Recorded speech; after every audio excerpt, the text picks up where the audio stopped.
செருப்பு தைக்கிற தொழிலை மேற்கொண்ட மகான் அவர்கள் மிகப்பெரிய சீர்திருத்தவாதியாக ஜாதி மதம் இல்லை என்பதை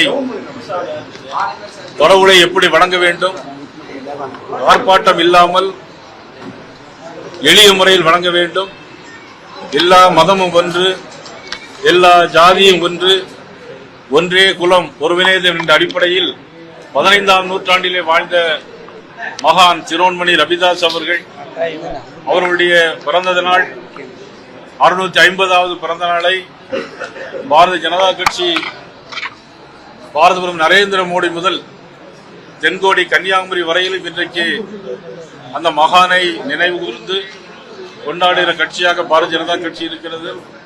பாரதிய ஜனதா கட்சி எல்லா மக்களுக்கும் ஒரே தலைவராக பாரத நரேந்திர மோடி அவர்கள் இருக்கிறார்கள்.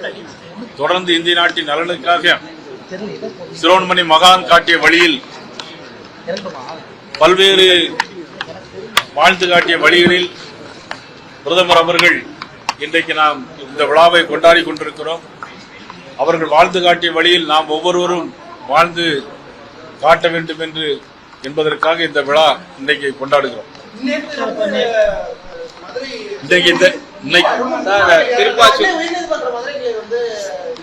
கரூர் சம்பவத்தில் பாதிக்கப்பட்டவர்கள் வழங்கப்பட்ட பணியானது கேன்சல் செய்யப்பட்டிருக்கு. உங்களுடைய கருத்து என்ன சார்?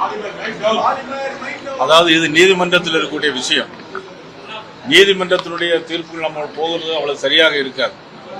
ஏன்னா அங்க நம்மளுடைய மூத்த வழக்கறிஞர், முன்னாள் டெப்டி ஸ்பீக்கர், முன்னாள் நாடாளுமன்ற உறுப்பினர் அண்ணன் நமது விபி துரைசாமி அண்ணன் இருக்கிறாங்க. அவங்களுக்கு நன்றாக தெரியும் நீதிமன்றத்துக்குள்ள எந்த கருத்து நம்ம சொல்லக்கூடாது.